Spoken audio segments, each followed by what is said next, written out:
সম্মান পায়, হোক সে চাওয়ালা কিংবা কুড়ে ঘরওয়ালা, তার কাছেই কিন্তু সেই মেয়েটা সারা জীবন থেকে যেতে পারে।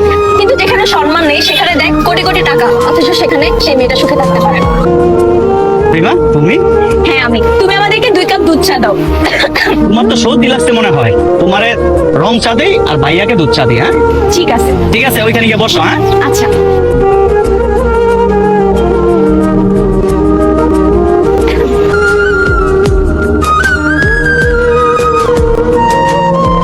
এই যে এটা তোমার রং চা আর ভাইয়া এটা আপনার দুধ চা। হ্যাঁ তাহলে তোমরা কথা বলো, আমি যাই, আর কিছু লাগলে আমাকে বলো। ওকে? আচ্ছা, পরিচয় হোক, ও হচ্ছে আমার ফ্রেন্ড। ভাইয়া ইলিয়াস।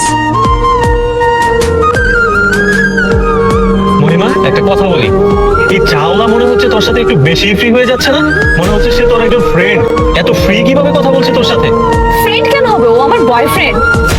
Are you mad? তুই কি পাগল হয়ে গেছিস মহিমা? আমি ওকে সত্যিকারের ভালোবাসি। আমার তো এখন ঘৃণা লাগতেছে। আমি তো পরিচয় দিব না এখন থেকে, তুই আমার বান্ধবী। তুই সাবধানে কথা বল, তুই আমার ফ্রেন্ড বলে আমি কিন্তু তোকে কিছু বলতেছি না। একটা মেয়ে যেখানে সম্মান পায়, হোক সে চাওয়ালা কিংবা কুড়ে ঘরওয়ালা, তার কাছেই কিন্তু সেই মেয়েটা সারা জীবন থেকে যেতে পারে। কিন্তু যেখানে সম্মান নেই সেখানে দেখ কোটি কোটি টাকা, অথচ সেখানে সেই মেয়েটা সুখে থাকতে পারে না। থাম, তুই থাক তার চাওলাকে নিয়ে, আমি গেলাম। এই দাঁড়া, চা তোর ফ্রিতে খাস নাই, টাকাটা দিয়ে যা চায়ের।